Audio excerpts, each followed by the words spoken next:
In this video, we're going to talk you through our camping setup in the R1S. First time out. Stay tuned. Hey everybody, welcome back to the Rivian Dad channel. I've got a fun little video today. We are at Overland Expo in Arizona. We are here with a whole bunch of other campers. There's some friends. Curtis behind the mic, thank you so much for helping us. We've got a bunch of videos planned here, a couple more at least. This one's probably the first one you'll see, but I just wanted to walk you through the basics of our camper setup here in the R1S. This is the first time I've actually taken it out, actually camping, and I slept overnight, and it went pretty well. There are a couple of things that I'll tell you about that didn't go really well, but honestly, it had nothing to do with the truck, more to do with other things. But let me start first by talking about storage. Now, one of the obvious differences between the R1T and the R1S is that you don't have the bed or the rack or the gear tunnel on the R1S. You do still have the front here, and if you notice, there's still plenty of space. I even have some extra bits. It's tall enough to put like this whole jug in here, which, you know, there's still quite a bit of space, and it's great because it's always unobstructed access. Like, you rarely put things on top of this, so you can always, you know, get to the important things if you want to store them in there. So as you can see on the top here, we have this Crua. It's like a 2.5 person tent. It fits a queen size mattress in there, so it's good enough for two. You could probably sleep a third. For me, it's just about enough for one person. And then in the back here, we have another bed set up. Let me show you around to that first. Here's Oliver. He's in the bed in the back here. So what we did is we folded all the seats down and we put a mattress. This is a regular twin size mattress, and it's nice and puffy, so it's actually super cozy, and it's really warm inside. So that's a big perk. So let me also take you up here to the Crua. This was super easy to set up. This particular tent is not that expensive. Well, depends. It's about $1,000 on sale right now. It's much better than the $5,000 tents that I've seen from some of the other rooftop tents. So it's definitely a big advantage there. And it's pretty wide. It's a little wider than some of the other rooftop tents. Let me climb up in here. So as I mentioned, it's big enough to sleep two. I slept here by myself last night. Now the problem was I was really cold. It was cold last night, but it had nothing to do with this tent. It was because this air mattress was cold, and I didn't have enough underneath me to keep that from you know, affecting me. All right, so one thing that I love about this setup here, it's a little bit of a surprise, but I was a little concerned when I was packing that I didn't have a table to work on for cooking and stuff. We had some burgers last night, so here we have this little Scottle cooker, which is really great, borrowed from Ryan. Thanks, Ryan. And turns out that this little fold down tailgate is a perfect spot for prepping things. So I've got a little trash can here and some, you know, condiments and such, and I can use this area. And it's got an outlet right here, of course. So this morning we just heated up some water, had some oatmeal, some muffins. No problem at all, super easy. I also have a couple of other things that I really like.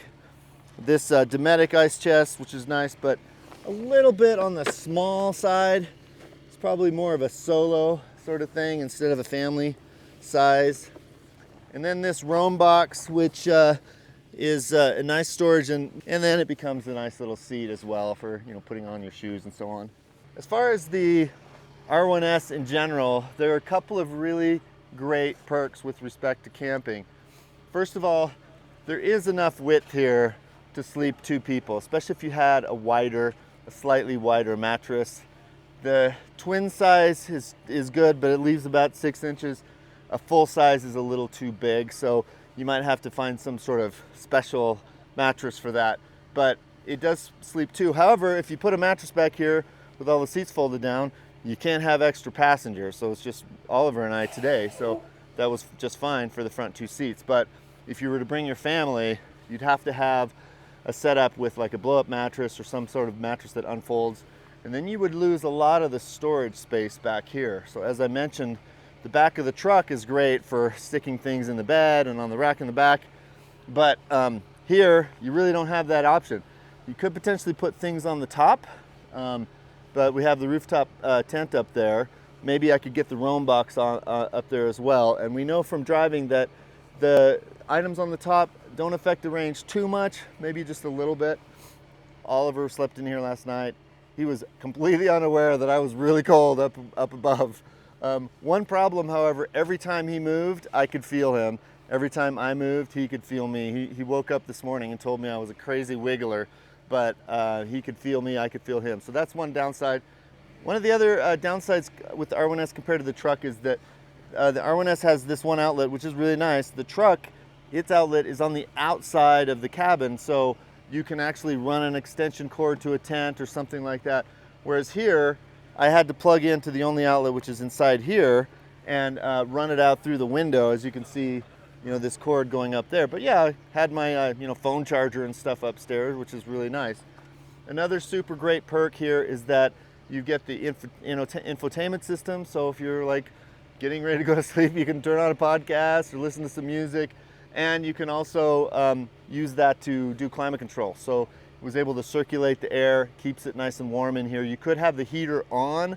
We didn't have it on just because it wasn't that cold, but it would stay on and run all night long.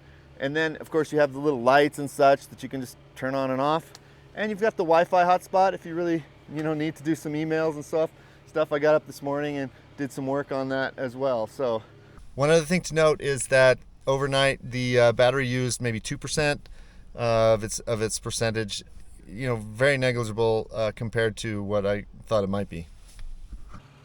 One other great perk of the Rivian specifically is that, as you can see, it levels out really well. This is the camp mode, and you know, I have a little time lapse, I'll put it in here, of it leveling itself. So inside the vehicle, you're perfectly flat, nice and level, just as you want to be.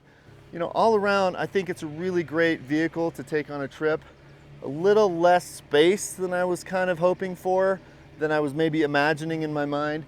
I do think I could put both kids here and my wife and I up there. It would still be a little crowded, and we might not have quite enough space for all of our gear to bring along. So that's a bit of a challenge, but you know, a solvable challenge. So anyway, all around, I think it was a great setup. We're looking forward to taking it out on more adventures. So stay tuned, we'll see you in the next one.